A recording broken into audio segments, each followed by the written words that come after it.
Seventh term लिखो assets. जो company के पास हो, है ना, जो कंपनी के पास हो एसेट्स। कंपनी के पास तो बहुत कुछ होता है ना। हाँ, जो कंपनी का संपत्ति है वो एसेट्स है। लेकिन अब क्वेश्चन में ये लिख के तो हम आएंगे नहीं कि जो कंपनी का संपत्ति है वो एसेट्स है। एक हमें डिफिनीशन तो लिखना पड़ेगा ना। एसेट्स का मतलब होता है फ्यूचर इकोनॉमिक बेनिफिट, है ना। कोई भी ऐसी चीज जो हमें भविष्य में हमें फायदा दे, जैसे बिल्डिंग है, फर्नीचर है ना, कोई भी चीज, कैश है, हमें फ्यूचर में बेनिफिट देता है ना, वो सारी चीजें क्या है, एसेट्स है। ठीक है, तो ये पॉइंट याद रखना है आपको। अगर आज के बाद कोई पूछेगा कि एसेट्स क्या है, तो बोलना फ्यूचर इकोनॉमिक बेनिफिट्स है, जो ऑर्गेनाइजेशन का क्या है, जिसपे कंट्रोल है और जो ऑर्गेनाइजेशन के पास है, जो ये बच्चे ने बताया। ठीक है, तो उसको क्या बोलते हैं, एसेट्स। राइट है, कंपनी के पास राइट है ना, ठीक है, तो वो सारी चीजें को एसेट्स बोलते हैं। लिख लिए डेफिनेशन, अब लिख लो, समझ गए ना, कोई दिक्कत। फ्यूचर इकोनॉमिक बेनिफिट, ये वर्ड याद कर लेना है आपको। फ्यूचर में जाके हमें बेनिफिट, हाँ, जो फ्यूचर में जाके हमें बेनिफिट दे। ठीक है, फ्यूचर इकोनॉमिक बेनिफिट्स लिख लो आराम से, जल्दी से।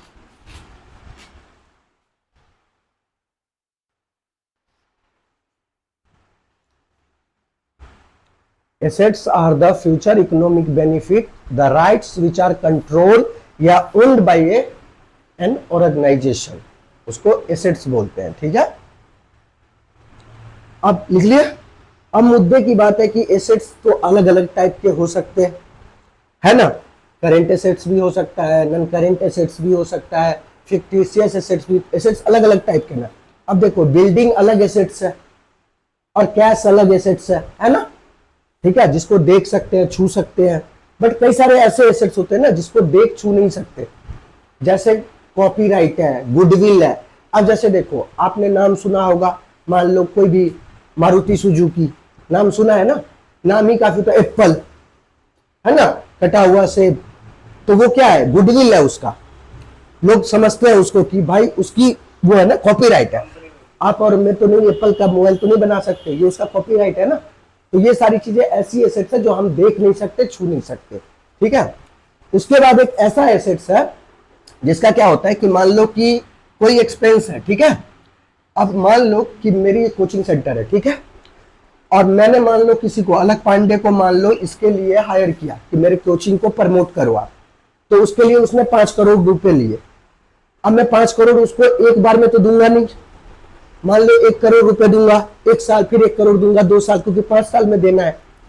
लेकिन कंपनी क्या करती है कि मान लो कई सारे, हमारे हिसाब से तो नहीं चलेगा, वो बोलेगा हमको एक साथ ही पैसा चाहिए, है ना, क्या पता बाद में आपका बिजनेस लॉस में चला गया तो पहले साल तो 1 करोड़ का खर्च समझ आ रहा है ना। बट बाकी जो 4 साल है तो अभी खर्च तो हुआ नहीं है, मतलब खर्च तो हो गया है, लेकिन उसकी यूटिलिटी तो हमने लिया नहीं है।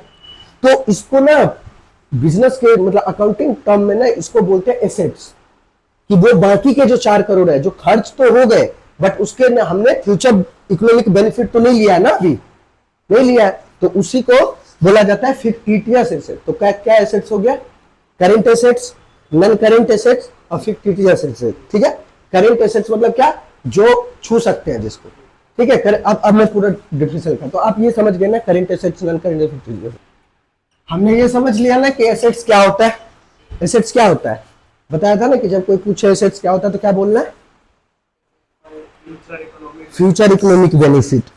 अब कोई पूछेगा एसेट्स कितने टाइप के होते हैं, तो क्या बोलोगे, 3 टाइप के होते हैं, नॉन करेंट, करेंट और फिक्टिशियस एसेट। इसको भी अलग अलग पढ़ेंगे। ठीक है, टेंजिबल एसेट्स, इनटेंजिबल एसेट्स। अब इस चीज, अब इसका क्या नाम है, नाम से लग रहा है ना वही तो चैप्टर है कि है क्या, है ना, नाम से पता ही नहीं चल रहा होगा टेंजिबल इंटेंजिबल क्या होता है ना। टेंजिबल का मतलब होता है जिसे हम छू सकते हैं, जिसे हम देख सकते हैं, मतलब ऐसा एसेट्स ना जिसको हम देख भी सकते हैं, छू भी सकते हैं। ऐसा कौन सा एसेट्स हो सकता है, बिल्डिंग हो सकता है, बिल्डिंग को देख सकते हैं, छू भी सकते हैं। फर्नीचर हो सकता है, पैसा हो सकता है।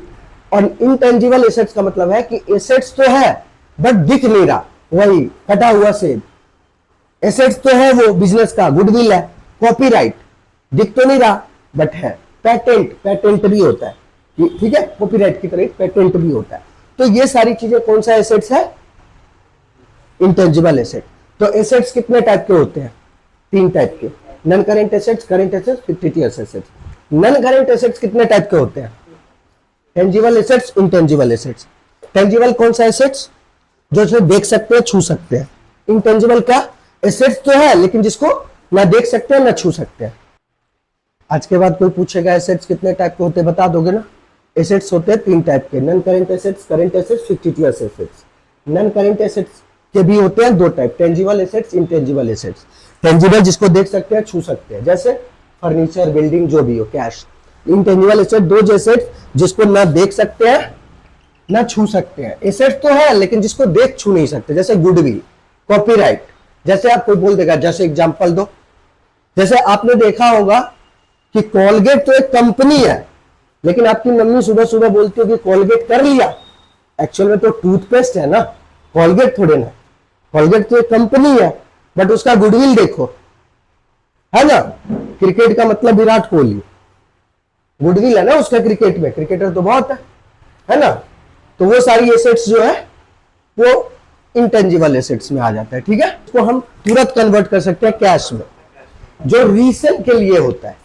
मतलब रीसेल समझ गए ना? देखो नॉर्मली मेरा बिजनेस है, फर्नीचर है, बिल्डिंग है, तो उसको मैं बेचने के लिए तो नहीं ले आऊंगा, अब ये है ना, बेचने के लिए तो नहीं ले आऊंगा। बट करेंट एसेट्स जो है ना, करेंट एसेट्स में वो एसेट्स आते हैं, इंक्लूड होते हैं, जिसको हम बेचने के लिए खरीदते हैं।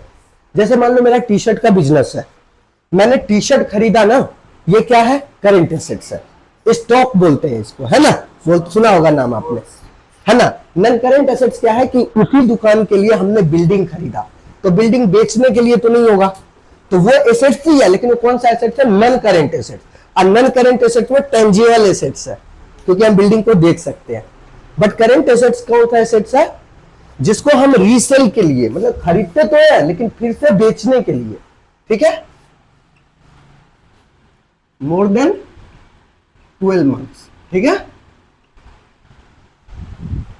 देखो, those assets which can easily converted into cash and held for resale and more than 12 months, ठीक है, समझ गए।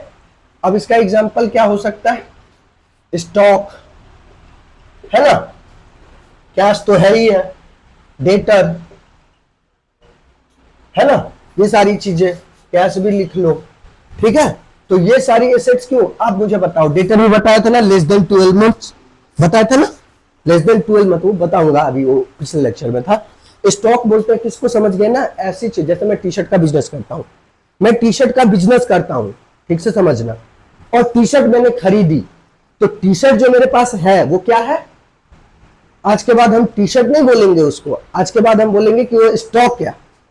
स्टॉक कौन सा एसेट्स होता है? Current assets. कोई दिक्कत? ठीक। ऐसे हो गया, लोन भी हो सकता है।